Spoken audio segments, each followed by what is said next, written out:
ఈ దిన వాక్యము యోమ్ దెబిరీం 2వ తారీఖు 4వ నెల 2025వ సంవత్సరం. మన దేవుడు ఇస్తున్న చక్కటి మాట.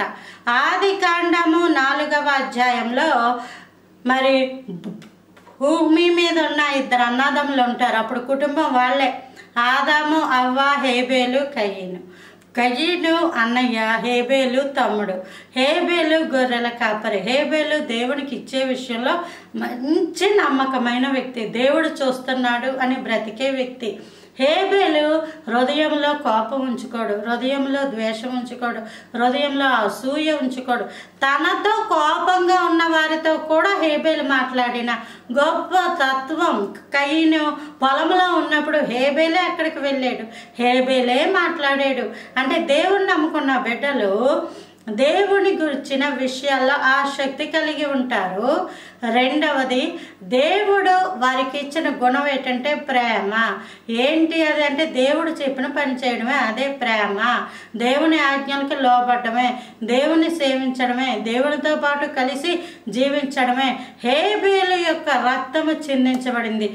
ఈ నేల మీద మొట్టమొదట చిందించబడిన రక్తము హేబేలు. హేబేలు యొక్క రక్తమట మాట్లాడుతుందంట. ఎక్కడి నుంచి? భూమిలో నుంచి. ఎక్కడికి? సింహాసనం మీద ఉన్న దేవుని యొద్దకు వెళ్ళి మాట్లాడుతుందంట.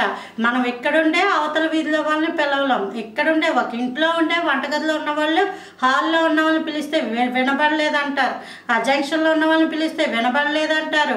చప్పట్లు కొట్టాలి, గట్టిగా అరవాలి, అయినా సరే వినబడదు. అలాంటిది భూమిలో నుండి పరలోకంలో ఉన్న సింహాసనం మీద ఉన్న ఆ దేవుడికి ఈ స్వరము వినబడిందంట. అంటే అర్థం ఏంటంటే, నీవు కూడా బాధించబడుతున్నప్పుడు, రోధిస్తున్నప్పుడు, అంగలారుస్తున్నప్పుడు మోకరించి చేతుల పైకెత్తి ప్రార్థిస్తావు కదా, ఆ ప్రార్థన సింహాసనం మీద ఉన్న యేసయ్య పాదాల చెంతకు చేరి, యేసయ్యే మన గురించి ఎవరితో మాట్లాడాలో వాళ్ళతో దేవుడే మాట్లాడతాడు, దేవుడే చూసుకుంటాడు.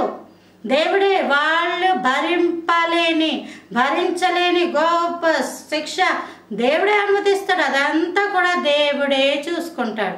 మన పని ఏంటంటే దేవునికి ప్రార్థన చేయడం. Praise the lord. ఆమేన్.